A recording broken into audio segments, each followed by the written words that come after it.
சங்கீதம் 119 164 எடுத்தவர்கள் வாசிக்கலாம். உமது நீதி நியாயங்களின் நிமித்தம் ஒரு நாளில் 7 தரம் உம்மை துதிக்கிறேன். 7 தரம் உம்மை துதிக்கிறேன். சங்கீதக்காரனாகிய தாவீது ஒரு நாளில் 7 முறை கர்த்தரை துதிக்கிறார். எவ்வளோ? 7 டைம், 7 முறை ஆண்டவரை துதிக்கிறார். ஆனா நாம வாரத்துக்கு ஒரு முறை தான் வாரத்துல நம்ம துதிக்கிறோம். ஆனா தாவீது அரசன் ஒரு நாளைக்கு 7 முறை துதிச்சாராம். அப்படின்னா 7 என்கிற இலக்கு எபிரேயத்தின் அடையாளம் என்னன்னா பூரணம் என்று அர்த்தம். எபிரேயத்திலே 7 என்றால் பர்ஃபெக்ட், பூரணம் என்று அர்த்தம். தாவீது தன்னுடைய வாழ்க்கையில அவன் 7 முறை துதிக்கிறான்னா அவன் கிறிஸ்துவுக்குள்ள பூரணம், அவன் ஆண்டவருக்குள்ள முழுமை அடைஞ்சிட்டான், அவன் பூரணமான மனுஷனா மாறிட்டான். 7 டைம், 7 முறை நான் துதிக்கிறேன். ஆனா இன்னும் ஆழமாக சொல்ல போனால் அவர் சொல்றாரு, உமது நீதி நியாயங்களின் நிமித்தம் 7 முறை துதிப்பேன். அப்படின்னா தாவீதுக்கு நடந்த அற்புதங்கள் அல்லது தாவீது நினைத்து கிடைத்த அற்புதம் அதிசயத்தின் நிமித்தம் தேவனை அவன் துதிக்கவில்லை. மாறாக தேவன் நீதியும் நியாயத்தை செய்கிறார். அவருடைய நீதியும் நியாயத்தையும் குறித்து தேவனை தாவீது தன் வாழ்க்கையிலே 7 முறை ஒரு நாளிலே துதிக்கிறதை நாம் பார்க்கிறோம். இன்னும் ஆழமாய் சொன்னால் தாவீது காலையிலும் துதித்தான், மதியத்திலும் துதித்தான், இரவிலும் துதித்தான். சங்கீதம் 5ஆம் அதிகாரம் 3ஆம் வசனத்தை எடுத்து வாசிக்கும் பொழுது தாவீது அதிகாலையிலே எழுந்து தேவனுக்கு முன்பாக அவன் ஆயத்தமாய் காத்திருந்தான். அதிகாலை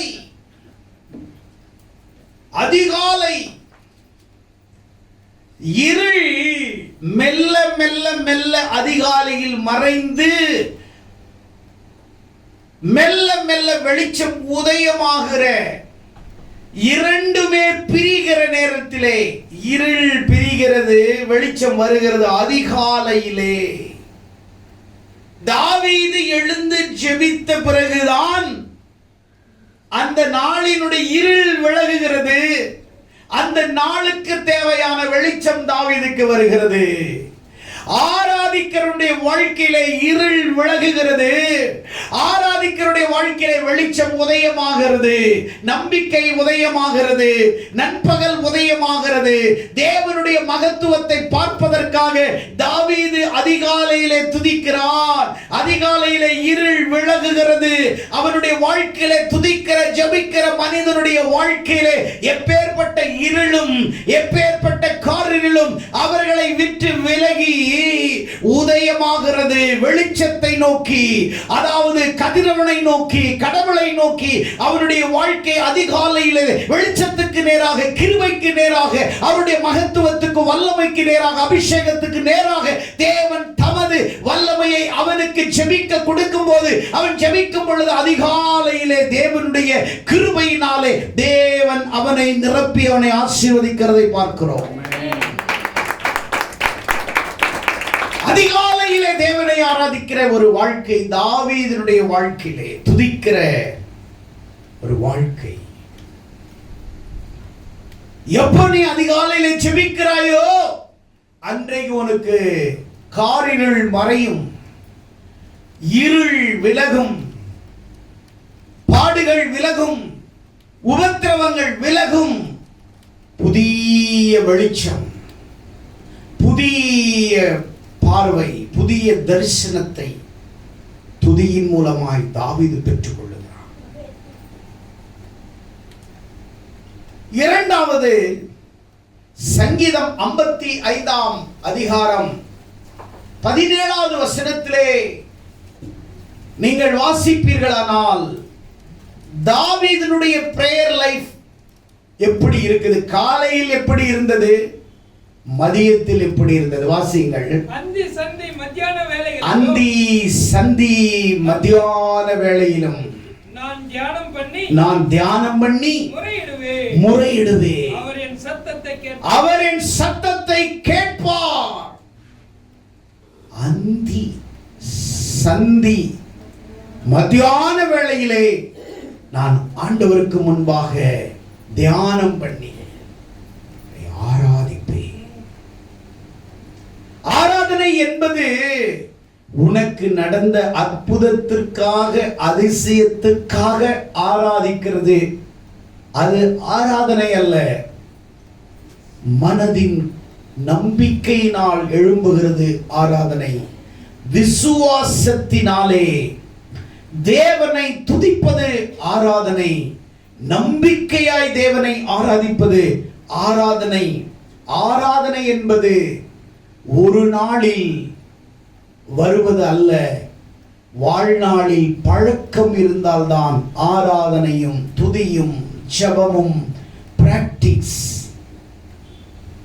இந்த பிராக்டிஸ் லைஃப் உனக்குள்ள எப்போ அப்ளை ஆகுதோ அப்போ உன்னுடைய துதி, உன்னுடைய ஆராதனை அப்படியே மேலே மேலே மேலே எழும்பி எழும்பி எழும்பி உன் ஆராதனை மூலம், உன் வாழ்க்கையின் மூலம், அனுபவத்தின் மூலம், நம்பிக்கையின் மூலம், விசுவாசத்தின் மூலம், உன்னுடைய நன்னடத்தினாலே தேவனை ஆராதிக்கிற அந்த ஆராதனையினாலே தேவன் உன்னை துதியினாலே மெல்ல மெல்ல மெல்ல தாழ்வில் இருந்த உன்னை துதி உன்னை என்ன செய்யுமா? அப்படியே உயர்த்தி உயர்த்தி உயர்த்தி உயர்த்தி உயர்த்தி உயர்த்தி உயரமான இடத்துல கொண்டு போய் வச்சிரும். நல்ல கையை தட்டுங்க. உயரமான இடத்துல வச்சு. அப்போஸ்தலர் 16ஆம் அதிகாரம் 25ஆம் வசனத்திலே பவுலும் சீலாவும் பாடுகள், உபத்திரவங்கள், தொழுமரத்திலே கட்டி, கால்களை கட்டி சித்திரவதை செய்து அடித்தும் போது ஆராதனை வருகிறது. மகிழ்ச்சியில் வருவதும் ஆராதனை, நம்ம இகழ்ச்சியான சூழல் வருவதும் ஆராதனை. ஆனா மகிழ்ச்சியில் அநேகருக்கு ஆராதனை ஆட்டோமேட்டிக்கா வரும்.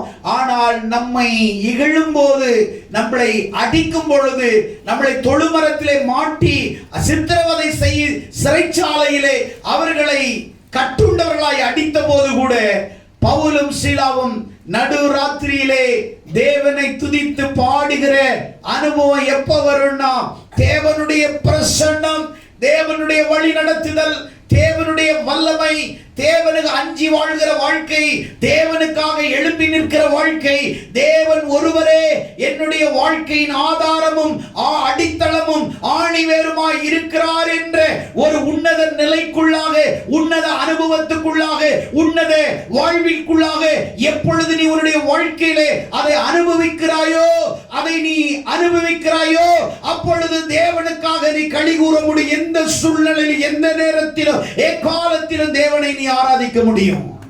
அதனாலதான் பாடுகிறோம், எந்த காலத்திலும் எந்த நேரத்திலும் நன்றியால் உம்மை நான் துதிப்பேன்.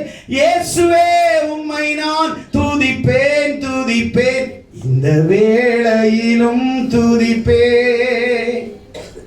எந்த காலத்திலும், எந்த நேரத்திலும், எந்த சிச்சுவேஷன்லயும், நீ படுக்கையில் இருந்தாலும் துதி வீரனா இருக்கணும். நீ நல்ல நிலையில் இருந்தாலும் ஆராதனை வீரனா இருக்கணும். உன்னை இகழ்ந்தாலும் நீ ஆராதிக்கணும், உன்னை புகழ்ந்தாலும் ஆராதிக்கணும், உன்னை உபத்திரவப்படுத்தினாலும் ஆராதிக்கணும், உன்னை உற்சாகப்படுத்தினாலும் ஆராதிக்கணும். நீ மகிழ்ச்சியிலும் தேவனை ஆராதிக்கணும். பிறர் இகழும் போது, இகழ்ச்சியும் போது, அந்த சூழ்நிலையிலும் தேவனை ஆராதிக்கணும். ஆராதனை என்பது அற்புதத்தினால் நடந்த அதிசயங்களினால் அல்ல, என் வாழ்வே ஆராதனை. என் வாழ்வே நீர்தானையா, என் வாழ்வே நீர்தானையா, என் வாழ்வே நீர்தானையா, என் வாழ்வே நீர்தானையா. என் வாழ்க்கையில நீங்க தான். You are only my life. You are only my life. நீங்க தான் என் ஜீவன், நீங்க தான் என் ஆதாரம். உன் வாழ்க்கையில மனநிலையிலே ஆராதனை என்பது ஞாயிற்றுக்கிழமை வந்து பாடுகிறதுனால், அன்னைக்கு ஆராதிங்க, துதிங்க, பாடுங்க, கைத்தட்டுங்கன்றதுனால அது ஆராதனை அல்ல. That is not worship. அது ஆராதனை அல்ல. உன் இருதயம் துள்ளி குதிக்க வேண்டும். தாவீது அரசன், உடன்படிக்கை பெட்டி தெருவுக்குள்ள வருது, மிகப்பெரிய ராஜா, தேசத்தின் அரசன், சிங்காசனத்திலே ராஜவஸ்திரம் தரித்து உட்கார்ந்து இருக்கிறான். என்னடா பாடல் சத்தம், உடன்படிக்கை பெட்டி வருதா? எல்லா ராஜா ட்ரெஸ் தூக்கப்பட்டு என்ன செய்யறான், என்ன செய்யறான்? அவங்க எல்லாம் அழகா ட்ரெஸ் பண்ணி நடனம் ஆடுறது, அது ஊருக்கு உலகம் பார்க்கிறதுக்காக. ஆனா இவரு அழகான ட்ரெஸ் எல்லாம் தூக்கி போட்டு அலங்கோலமான சணல் வரை ஏபோத்த சணல நூலை தரிச்சுக்கிட்டு உடன்படிக்கை பெட்டிக்கு முன்னாடி நடனம் ஆடுறார். ஆமென். என்ன பண்றாரு? நடனம் ஆடுறார். அல்லேலூயா. மீகா பாக்குறா, மனைவி எங்க ஆளு காணோம். ஜன்னலை திறந்து பார்த்தா ராஜா என்ன செய்யறாரு? தெருவுல ஹை ஹை ஆடுறாரு.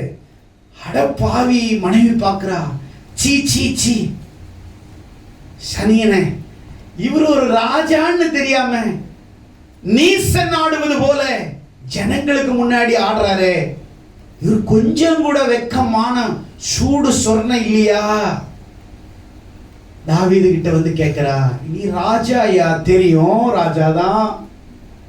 ஐயோ, நீ யார் முன்னாடி ஆடுற? தெரியும், ஜனங்க முன்னாடி தான் ஆடுற. ஐயோ, நீ எங்க ஆடுற? நான் வீட்டுல ஆடுற, தெருவுல தான் ஆடுறேன். ஐயோ, தப்பு தப்பு தப்பு, நம்ம எல்லாம் ராஜா.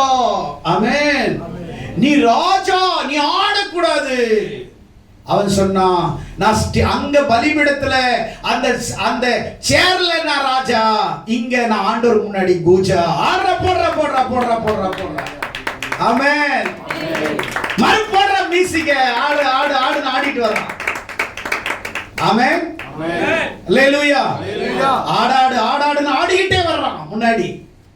மியூசிக். மீகா பாக்குறா, சீ சீ சீ சீ சீ சீ சீ சீ. ஆராதனை வீர யார் பார்க்கணும்னு ஆராதிக்க மாட்டான், அவர் பார்க்கிறாருன்னு ஆராதிப்பான். மனுஷன் பார்க்கிறான்னு ஆராதிக்கிறது ஆராதனை அல்ல, அவர் பார்க்கிறாருன்ற ஆராதிக்கிறது ஆராதனை. கையை தட்டுங்க உற்சாகம். அவர் பார்க்கிறார், அவர் என்னை பார்க்கிறார், அவரின் ஆராதனை கவனிக்கிறார்.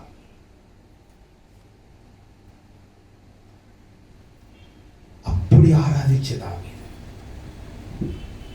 ஆராதனையை பத்தி பேசணும்னா மணிக்கணக்கில் பேசலாம். ஆராதனை, worship.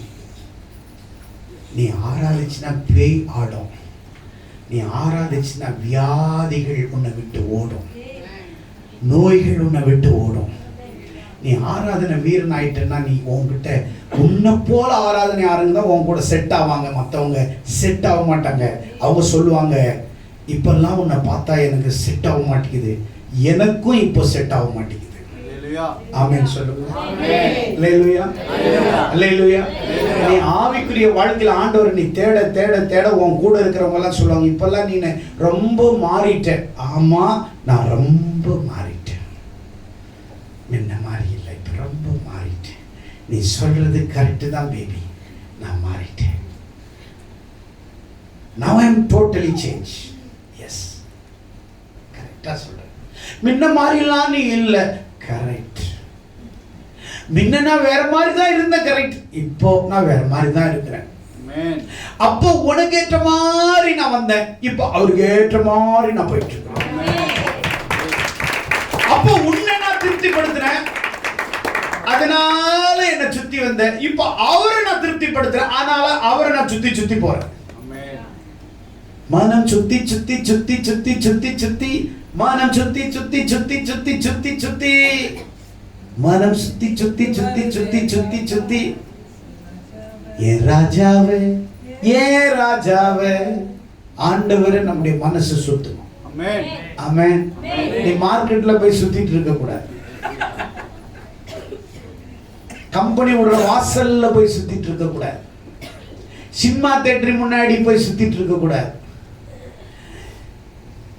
வீணா போனவனை பார்த்து சுத்திட்டு இருக்க கூடாது. நீ ஆண்டவரை சுத்தி சுத்தி சுத்தி சுத்தி சுத்தி, அப்படின்னா மனம் சுத்தணும். என்ன சொல்லணும்? சொல்லுங்களேன். மனம் சுத்தணும். நிறைய பேருக்கு பாடி இங்க இருக்கும், மனசு ஐயோ எப்போ முடியும், ஐயோ எப்போ முடியும், 11 என்ன, அது வேற சுத்தல இருக்கு, உலகத்தில் சுத்துது. ஆனா ஆவிக்குரியவன் அவர் ஒரு ஒரு நிலையில இருப்பான், ஆராதனை வீரன் ஒரு மாறி இருப்பான். ஆமென். அந்த அனுபவம் வேறங்க, இதெல்லாம் விவரிக்க முடியாதுங்க, உங்களால் விளங்கி கொள்ளவும் முடியாதுங்க. அந்த நிலைக்கு வந்தாங்க உங்களால விளங்கி கொள்ள முடியும், விவரிக்க முடியும். சங்கீதம் 63:6 காலையில துதிச்சாரு, மதியத்துல துதிச்சாரு. சங்கீதம் 63:6, என் படுக்கையின் மேல் நான் உம்மை நினைக்கும் போது ராஜாமங்களில் உம்மை தியானிக்கிறேன். படுக்கும் போது உம்மை நினைக்கும் போது. படுக்கையில நிறைய பேர் யார நினைப்பாங்க? படுக்க ராத்திரி வந்தா யார நினைக்கிறாங்க? ஏ பேபி, ஏ பூஜா, அப்படியே வர்ணிப்பாங்க. அது நிறைய பேருக்கு ராத்திரி வந்தாதான் சாப்பிட்டியா குட் நைட்னுவாங்க. பகல்ல கேட்க மாட்டாங்க சாப்பிட்டியா, ராத்திரி ஆயிட்டா சாப்பிட்டியா குட் நைட்னுவாங்க. நீ சொன்னாலும் சொல்லனாலும் எனக்கு whole day good night, good day தான். ஆமென். God is good all the time, night பகல். ஆமென். நீ படுக்கையில யார நினைக்கிற? அவர் படுக்கையில அவர் யார நினைக்கிறாரு? அவர் படுக்கையிலும் அவரை நினைக்கிறார். நீ படுக்கையில நீ யார நினைக்கிற? ராத்திரி எல்லாம் தூக்கம் வரலன்னா செல்ல தூக்கிக்கிற. அவருக்கு ராத்திரி எல்லாம் தூக்கம் வராதபடி பைபிள் தூக்கிக்குவார். ஆமென். நீ செல்ல தூக்கிக்கிற, அவருக்கு அவர் வேதத்தை தூக்கிக்கிறார். இரவு முழுதும் உம்முடைய வசனம் எனக்கு தியானம். காலையில் மதியம் இரவு. தாவீது எப்படி ஆராதிச்சாரு? காலையில மதியம் இரவு. இது பர்டிகுலரா ஆராதிச்சது. இதை தாண்டி 7 டைம் ஆராதிச்சாராம். இஸ்லாமியர்கள் கூட 5 முறை ஒரு நாளில் தொழுகிறார்கள். இந்து சகோதரர்கள் 2 முறை தொழுகிறார்கள். கிறிஸ்தவர்கள் வாரத்தில் 1 முறை தொழுகிறார்கள். என்ன அவலம், கேவலம். ஆனால் என் தாவீது ஒரு நாளைக்கு எல்லாரையும் மிஞ்சிட்டாரு, தூக்கி சாப்பிட்டுட்டாரு. 7 முறை ஆராதிச்சாரு. கையை தட்டு, தட்டு கைய. 7 முறை ஆராதிச்சார். ஞாயிற்றுக்கிழமை ஒரு நாள் வந்து ஆண்டவரை துதிக்கிறதுக்கே சினுங்களும் முனுங்களும் அப்படியே அண்ணன் நட போட்டு ஆமா நட போட்டு அப்படியே வந்து அலங்காம குலுங்காம அப்படியே வந்து உட்கார்ந்துட்டு தோத்திரம் பாஸ்டர். ஐயோ சத்தமா சொல்லிடாத, செத்து போயிடுவேன். மெல்லாவே பேசு. Praise the Lord pastor. மெல்ல பேசு, செத்து போயிடுவேன். அதிகமா பேசினா ஐயோ சத்தமா பேசுறாரு. அல்லேலூயா சொல்லு. சத்தமா சொல்லிடாத, தப்பு அது. கை தட்டி ஐயோ ஐயோ கை தட்டி அடி 6 4 அடிச்சுட்டா பாடுறான். அதுக்கெல்லாம் சொல்லாமலே தட்டுவான். டெண்டுல்கர் 100 அடிச்ச உடனே அப்படி பேட் அப்படி காட்டுவார். எல்லாரும் எழுந்து அப்படி விசில் பறக்கிற மாதிரி அடிப்பாங்க. அவர் சொன்னார கை தட்டி சொல்லி, நீ தானே தட்டின. அவர் சொன்னார, நீ தட்டினாலும் நீ தட்டலனாலும் நான் தட்டினண்டா 100, நான் தட்டின 100, அதனால நீ தட்டுற. இல்லைன்னா நான் ஃபர்ஸ்ட் பால்லே நான் அவுட் ஆகிட்டு இருந்தேன்னா செச்சின்னு இந்த பேட் அடிக்க தெரியாதவங்க அந்த அந்த பாலுக்கு ஒரு டொக்கு கொடுத்துருக்கலாம், இப்படி வளைச்சு விட்டுருக்கலாம்.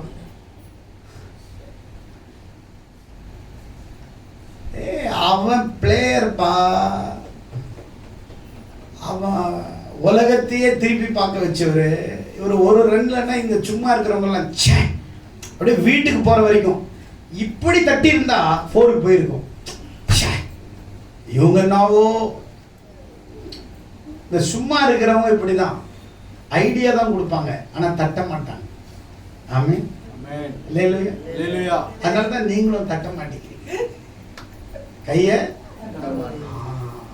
கை தட்டினா அக்கல்ல கட்டி வந்துடும். அல்லேலூயா சொல்லிடாத, அக்கல்ல இருக்கிற கட்டி உடைஞ்சிரும். அப்படி இல்லை. உன் மனதை சார்ந்தது ஆராதனை, வாழ்வியலை சார்ந்தது ஆராதனை, வாழ்க்கை சார்ந்தது ஆராதனை, மனதை சார்ந்தது ஆராதனை. ஆமென். ஆமென். அல்லேலூயா. அல்லேலூயா. காலையில துதிச்சாரு, மதியத்துல துதிச்சாரு, நைட்லயும் துதிச்சாரு, 7 முறையும் துதிச்சாரு, துதிச்சுக்கிட்டே இருந்தேன். ஆமென். ஆமென். அல்லேலூயா. அல்லேலூயா. நம்ம எல்லாரும் ஆராதிப்போம் அப்படின்னாதான் அப்போதான் அந்த அம்மா சேரை விட்டு எந்திரிப்பாங்க. கரங்களை தட்டி கத்தரை நாம் எல்லாரும் ஆராதிக்கலாம் அப்படின்னா அப்போதான் பாத்ரூமுக்கு போவாங்க. எவ்வளவுதான் டேங்க்ல தண்ணி இருக்குதோ தெரியல, ஆராதனை முடிகிற வரைக்கும் போய் போய் போய் போய் போய் போய் வருவான். சும்மா நான் சொல்றேன், இன்னைக்கு உங்களை பார்த்து சொல்றேன், ஆராதனை என்பது மதத்தை சார்ந்ததல்ல, மனதை சார்ந்தது. மதத்துக்கு உண்டான கோட்பாடுகள் அல்ல, மனதை சார்ந்தது. ஆமென். ஆமென். கையை தட்ட மாட்டீங்க. தேவன் சிறிய செய்தி மூலமாய் உங்களை கர்த்தர் ஆசீர்வதிப்பார். ஏனென்றால் தேவன் 7 முறை ஆராதிக்கிறவனை எப்படி உயர்த்தினார். நீ வாரத்துல ஒரு நாள் ஆராதிச்சுன்னா நீ இன்னும் கம்பெனியில தொடப்பை எடுத்து பெருக்கிட்டு தான் இருக்கணும். இன்னும் நீ பாத்திரத்தை சறுக்கு புறுக்குன்னு சர்ப்பு போட்டு கழுவிக்கிட்டு தான் இருக்கணும். நீ இன்னும் ஆராதிக்கலைன்னா நீ ஹவுஸ் கீப்பிங்கா தான் இருக்கணும். நீ இன்னும் ஆண்டவரை ஆராதிக்கலைன்னா கூலி வேலை தான் செஞ்சிட்டு இருக்கணும். ஆனா நீ ஆண்டவரை ஆராதிச்சுன்னா கீழே இருந்து மேலே போவ, உயர எழும்பிடுவ. அவர் உன்னை கரெக்டான பிளேஸ்ல கொண்டு வந்து உட்கார வைப்பார். ஆமென் சொல்லுங்க. ஆமென் சொல்லுங்க. ஆராதனை என்பது மதத்துக்கு உண்டானதல்ல, என் மனதுக்கு உண்டானது. ஆமென். அல்லேலூயா. விசுவாசத்தின் ஒளியாயிருக்கு. செய்தி மூலம் கர்த்தர் உங்களை ஆசீர்வதிப்பார். அடுத்த செய்தியும் உங்களுக்கு காத்திருக்கிறது. God bless you.